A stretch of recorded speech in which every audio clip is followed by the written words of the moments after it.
Detik-detik kecelakaan tunggal minibus terekam kamera penumpang. Minibus tampak melaju tanpa kendali dan terjun bebas ke jurang di Trenggalek, Jawa Timur. Minibus yang mengangkut 6 orang ini mengalami kecelakaan saat kendaraan wisatawan asal Jombang ini hendak berwisata ke Watu Limo. Rem kendaraan mendadak tidak berfungsi. Akibatnya minibus tak terkendali hingga terjun ke jurang sedalam 30 meter. Petugas bersama warga langsung melakukan evakuasi dari dalam jurang.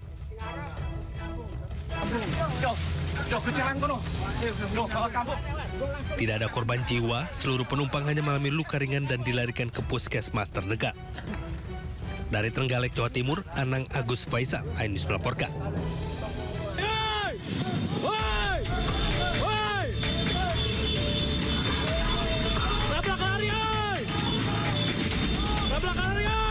Aksi kejar-kejaran terjadi dalam video yang beredar luas di media sosial. Dalam video tersebut, warga tampak berusaha menghentikan sebuah mobil sedan, namun sang pengemudi justru tancap gas bukannya berhenti. Peristiwa tersebut terjadi di kawasan Ciwastra, Buah Batu, Bandung pada Rabu malam. Kejadian bermula dari senggolan mobil dengan motor di mana pengendara motor terjatuh. Saat kejadian, ada provokasi dari pengendara motor yang memicu amarah warga sekitar yang tidak memahami kejadian aslinya. Sang pengemudi mobil tersebut panik kemudian tancap gas dan menyenggol 2 sepeda motor lainnya sehingga terjadilah aksi kejar-kejaran. Daerah Buah Batu kemarin kurang lebih setelah maghrib ya, kejadian setelah maghrib betul. Kalau pengemudi mobil sendiri diamankan di mana? Pengemudi mobil kemarin langsung kita amankan di wilayah timur karena memang wilayah timur TKP-nya. Sampai sekarang masih ada diamankan di wilayah di Gakum wilayah timur. Akibat kejadian tersebut, korban pengendara motor hanya mengalami luka-luka, sementara pengemudi mobil sudah diamankan pihak kepolisian. Dari Bandung, Jawa Barat, Billy Maulana Fikran, iNews melaporkan.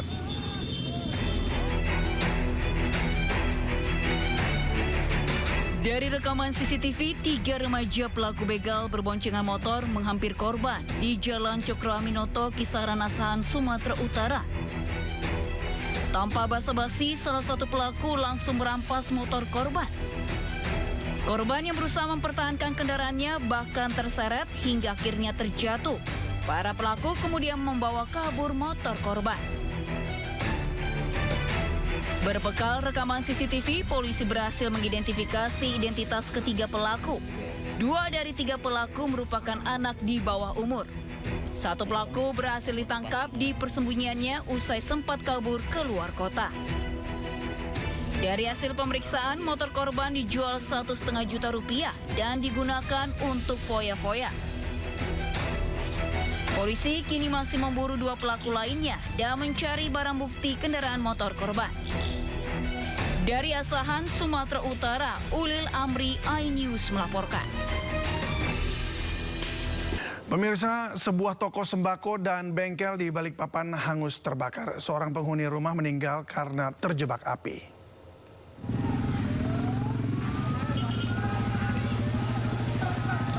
Kebakaran yang menghanguskan sebuah toko sembako dan bengkel di Balikpapan membuat warga panik.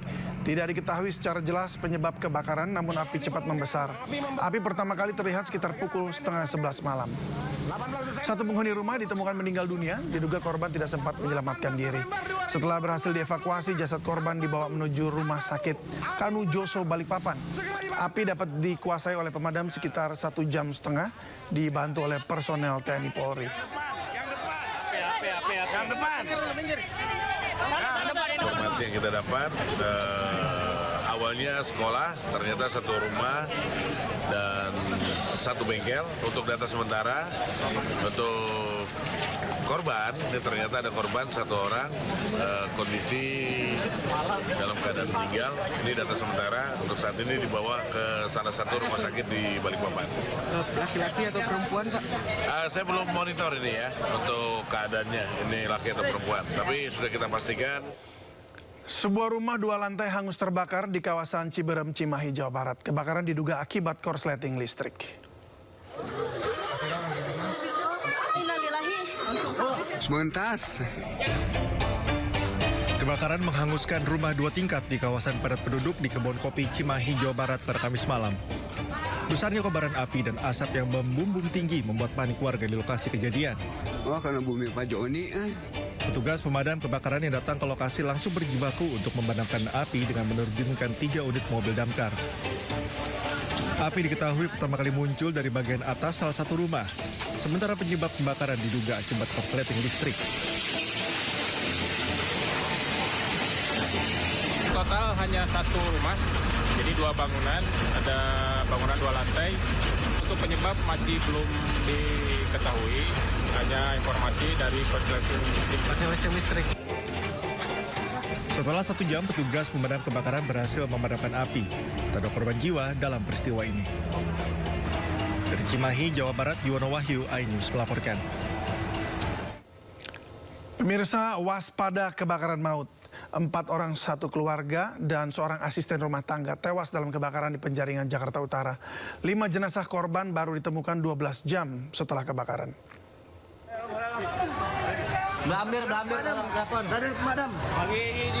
Kebakaran besar menghanguskan 4 rumah di Jalan Lindung, Teluk Gong, Pejagalan, Penjaringan, Jakarta Utara dini hari tadi.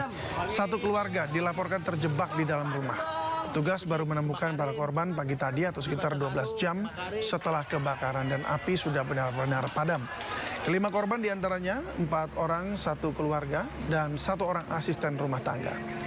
Para korban ditemukan di salah satu ruangan kamar di lantai 2. Seluruh jenazah korban dievakuasi ke Rumah Sakit Cipto Mangunkusumo, Jakarta Pusat.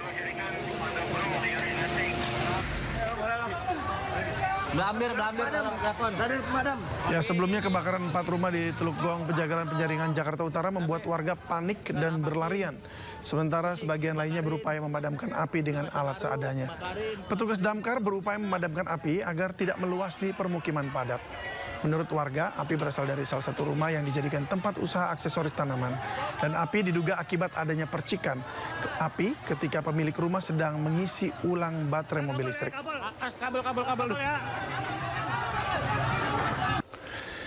Kita beralih ke informasi lainnya, pemirsa. Sebanyak 119 juta orang di seluruh Indonesia akan bepergian selama periode libur Natal dan Tahun Baru. Sementara puncak mudik diperkirakan terjadi pada 24 Desember. Skema kontraflow disiapkan untuk mengurai kemacetan di sejumlah ruas tol.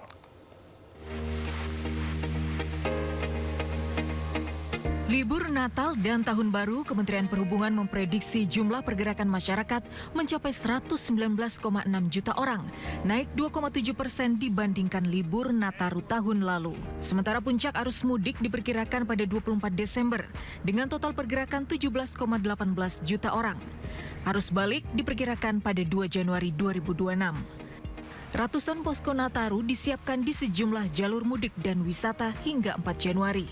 Skema kontraflow juga disiapkan di ruas tol utama untuk mengurai kemacetan. Di antaranya di tol Jakarta Cikampek arah Cikampek. Kontraflow diberlakukan mulai 19 Desember, 20 dan 21 Desember, juga 23 hingga 28 Desember. Rata-rata kontraflow diberlakukan 8 jam di pagi hari dan sore hari. Di arah sebaliknya, kontraflow disiapkan untuk mengantisipasi arus balik, yaitu mulai 21 Desember, 26 hingga 29 Desember, dan tanggal 1 hingga 4 Januari 2026. Kontraflow diberlakukan 6 hingga 8 jam di pagi dan sore hari. Skema kontraflow juga diberlakukan di tol Jagorawi selama periode libur Natal dan Tahun Baru, yaitu pada 21 Desember hingga 4 Januari 2026 pada pukul 14 hingga 19 malam. Tim Liputan iNews melaporkan.